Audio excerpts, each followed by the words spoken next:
రేపు breaking news చూస్తున్నాం. మరి కాసేపట్లో తెలంగాణ అసెంబ్లీ బడ్జెట్ సమావేశాలు ప్రారంభం కానున్నాయి. ఉభయ సభలు ఉద్దేశించి గవర్నర్ తమిళిసై సౌందరరాజన్ ప్రసంగించనున్నారు. సవాళ్లు ప్రతి సవాళ్లు కాంగ్రెస్ ప్రభుత్వం బీఆర్ఎస్ పార్టీ విసురుకుంటున్న నేపథ్యంలో అసెంబ్లీ సమావేశాలు ఇప్పుడు హాట్ గా జరిగే అవకాశం ఉంది. గవర్నర్ ప్రసంగం ముగిసిన తర్వాత సభ వాయిదా పడనుంది. అలాగే 9వ తేదీన గవర్నర్ ప్రసంగానికి ధన్యవాద తీర్మానం 10న అసెంబ్లీలో ఓట్ ఆన్ అకౌంట్ బడ్జెట్ను ప్రవేశపెట్టనున్నారు.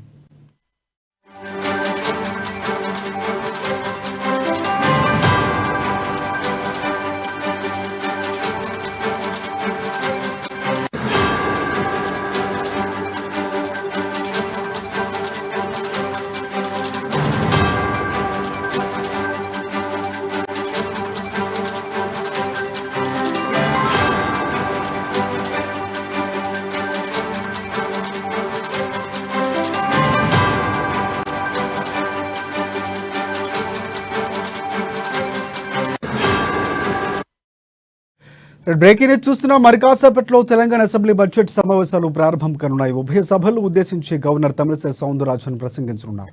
సవాళ్లు ప్రతి సవాళ్లు కాంగ్రెస్ ప్రభుత్వం బీఆర్ఎస్ పార్టీ విసురుకుంటున్న నేపథ్యంలో అసెంబ్లీ సమావేశం ఇప్పుడు హాట్గా జరిగే అవకాశం ఉంది. గవర్నర్ ప్రసంగం ముగిసేంత వరకు తర్వాత సభ వాయిదా పడనుంది. తర్వాత 9వ తేదీన గవర్నర్ ప్రసంగానికి ధన్యవాద తీర్మానం, 10వ తేదీన ఓట్ ఆన్ అకౌంట్ బడ్జెట్ను ప్రవేశపెట్టనున్నారు.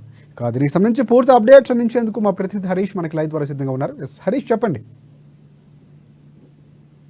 Thank you Rajasekhar. ఈ రోజు 11:30కు అసెంబ్లీ సమావేశాలు ప్రారంభం కానబోతున్న నేపథ్యం కావచ్చు. కాంగ్రెస్ ప్రభుత్వం అంటే తెలంగాణ వచ్చిన తర్వాత కాంగ్రెస్ ప్రభుత్వం అధికారంలోకి వచ్చింది. ఇక మొదటి బడ్జెట్ సంబంధించిన సమావేశాలు కావచ్చు, మొదటి బడ్జెట్ ప్రవేశపెడుతున్న నేపథ్యం కావచ్చు. అంటే మరి కాసేపట్లో ఈ బడ్జెట్ సంబంధించి కూడా ఈ రోజు గవర్నర్ తమిళిసై ప్రసంగం ఉంటుంది. ఇక గత అసెంబ్లీ ఏదైతే ప్రమాణ స్వీకార అసెంబ్లీ సంబంధించి కూడా గవర్నర్ ప్రసంగం కూడా కొంతమేర బీఆర్ఎస్ నేతలు ఆరోపించిన నేపథ్యం వివాదాస్పైన ఆ నేపథ్యం కనిపించి కాబట్టి ఈ రోజు కూడా ఆ గవర్నర్ ప్రసంగంలో కూడా అనేక అంశాలు ఉన్నట్టుగా తెలుస్తుంది.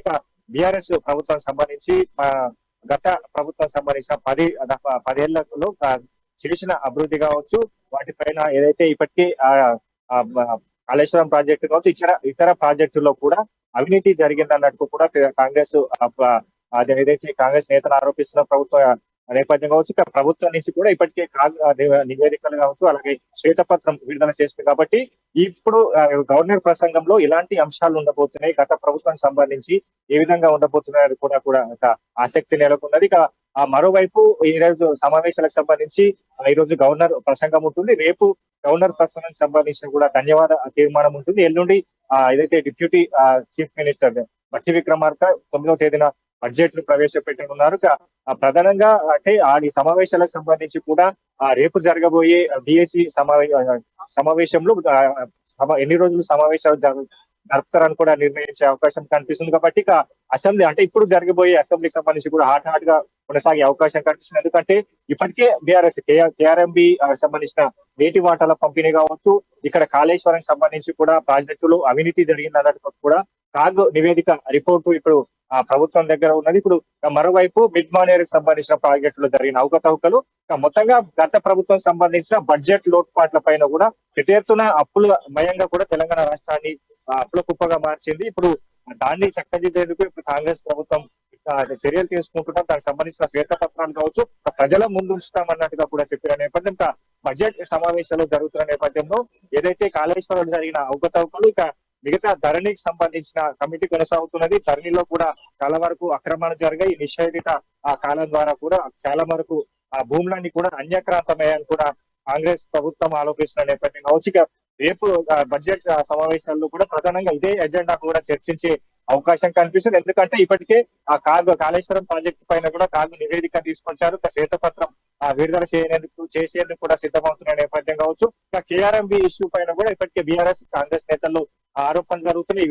ఏదైతే వాళ్ళు కౌంటర్లు ఇచ్చుకుంటున్న నేపథ్యం కనిపిస్తుంది. కాబట్టి ఇప్పుడు అసెంబ్లీ వేదిక కూడా ఇట్లాంటి అంశాలపైన ప్రభుత్వం ఏదైతే శ్వేతపత్రం విడుదల చేయాలని చూస్తుంది. కాబట్టి ఆడడానికి కొనసాగే అవకాశం కనిపిస్తుంది. ఇక మరోవైపు బీఆర్ఎస్ కి సంబంధించిన గత ఏదైతే ప్రమాణ స్వీకార సంబంధించిన అసెంబ్లీ సమావేశాలు జరిగాయో గవర్నర్ ప్రసంగాన్ని కూడా తప్పుపట్టారు. కాబట్టి ఈ రోజు గవర్నర్ ప్రసంగానికి సంబంధించి కూడా బీఆర్ఎస్ నేతలు అడ్డుకునే పరిస్థితి అయితే కనిపిస్తుంది. కాబట్టి మొత్తంగా ఈ రోజు అంటే అసెంబ్లీ ఈ సమావేశాలు జరుగుతున్న అసెంబ్లీకి కాంగ్రెస్ పార్టీ మొదటిసారిగా అసెంబ్లీ సంబంధించిన బడ్జెట్ ప్రవేశపెట్టనున్న నేపథ్యం కావచ్చు. ఇక మొత్తంగా ఇప్పుడు గత బీఆర్ఎస్ ప్రభుత్వాన్ని టార్గెట్ చేస్తూ కూడా ప్రజల వద్ద గత ప్రభుత్వానికి సంబంధించిన వైఫల్యాన్ని ఉంచేందుకు ఇక్కడ కాంగ్రెస్ ప్రభుత్వం సిద్ధమైంది. ఇక దాన్ని ఎదుర్కొనేందుకు బీఆర్ఎస్ ప్రభుత్వం కూడా నిన్న సంబంధించిన సమావేశాలు కావచ్చు, ఈ రోజు గవర్నర్ ప్రసంగంలో అడ్డుకునేందుకు కూడా అవకాశాలు కనిపిస్తున్న నేపథ్యం కావచ్చు. ఇక మొత్తంగా హరీష్ గారు ప్రధానంగా హరీష్ రావు మొన్న కేఆర్ఎంబీకి సంబంధించి కొన్ని వ్యాఖ్యలు కూడా చేసినటువంటి పరిస్థితి. ఇంకా ఇది కేవలం శాంపిల్ మాత్రమే, అసెంబ్లీలో అసలు విషయం చూపిస్తాను, అసలు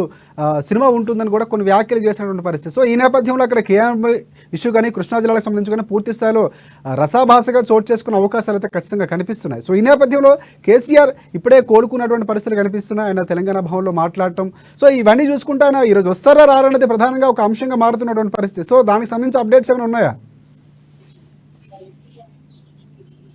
నిజంగా అంటే కేఆర్ఎంబీ ఇష్యూ పైన కూడా ఇప్పటికే బీఆర్ఎస్ కాంగ్రెస్ నేతలు ఆరోపణలు చేసుకుంటున్న విమర్శలు చేసుకుంటున్న పరిస్థితులు కనిపిస్తున్నాయి. గత ఏదైతే కేఆర్ఎంబీ కృష్ణా నీటి వాటర్లకు సంబంధించిన వాటర్లో గత ప్రభుత్వం సంబంధించిన వైఫల్యాలు కొట్టేసినట్టుగా ఉన్నాయని కూడా కాంగ్రెస్ ప్రభుత్వం చెప్తున్న నేపథ్యం కావచ్చు.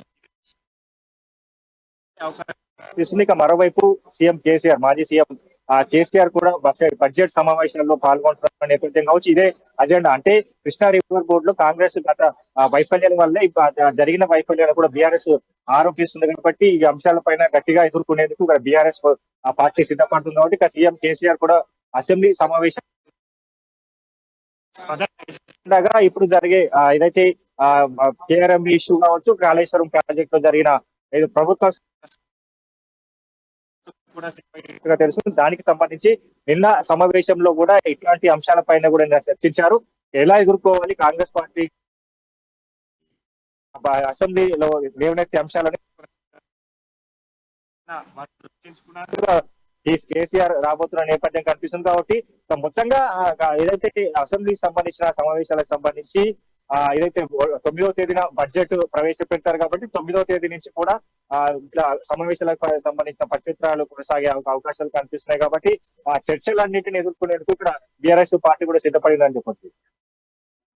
Thanks for updates Harish.